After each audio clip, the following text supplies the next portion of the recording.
আসসালামু আলাইকুম। আল্লাহর অশেষ রহমতে আপনারা কেমন আছেন? আলহামদুলিল্লাহ, আমি খুব ভালো আছি। আশা করি আপনারাও খুব ভালো আছেন। দেখেন মাশাআল্লাহ, আমার ডালের কালারটা কত সুন্দর হয়েছে।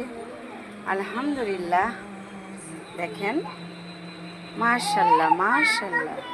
দেখেছেন, হাতে সব মশলা দিয়ে মেখে এভাবে রান্না করবেন। আল্লাহর অশেষ রহমতে অনেক স্বাদ হবে।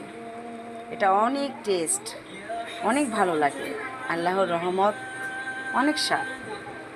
সব মশলা দিবেন একটু একটু করে, তেলটা একটু বেশি দিবেন, টমেটো বেশি দিবেন, পেঁয়াজটা একটু বেশি দিবেন এবং আর আদা রসুন অল্প একটু দিবেন, আর রসুন কুচি কুচি করে কেটে দিবেন।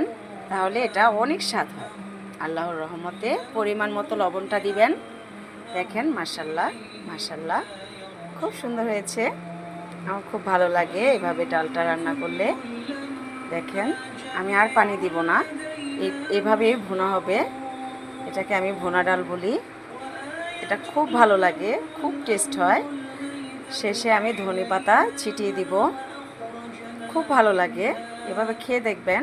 আল্লাহর রহমতে খুব স্বাদ হয়। আর সবসময় বিসমিল্লাহ বলে রান্না করলে তো স্বাদ হবেই। দুরূদ শরীফ পড়তে পড়তে রান্না করলে তো স্বাদ হবেই। আল্লাহর রহমতে চেষ্টা করবেন আল্লাহর আদেশ মতো চলার। আল্লাহ যেভাবে চলতে বলছে ঠিক সেভাবেই চলবেন, অন্যভাবে চলার দরকার নেই, এত স্টাইলিশ দরকার নাই।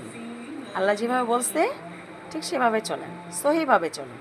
আল্লাহর রহমতে সব দিকে রহমত পাবেন ইনশাআল্লাহ। আর কথা বলবো না। আসসালামু আলাইকুম। যদি আমাকে একটু ভালো লাগে, আমার কথাগুলো ভালো লাগে, তাহলে আমাকে ছোট্ট করে একটি লাইক করে দিবেন এবং কমেন্টস করবেন, এবং আমার চ্যানেলটা খাদিজা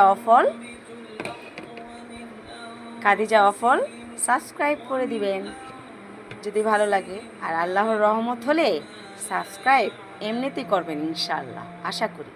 আল্লাহর রহমত হলে, আর আল্লাহর রহমত না হলে আপনি করতে চাইলেও আমাকে সাবস্ক্রাইব করবেন না। আল্লাহ ভরসা, আমি আল্লাহর প্রতি অনেক ভরসা রাখি। আল্লাহ পাক একদিন হলো আমার মনের আশা পূর্ণ করবে ইনশাআল্লাহ। আসসালামু আলাইকুম। আল্লাহ হাফেজ। ফি আমানিল্লাহ।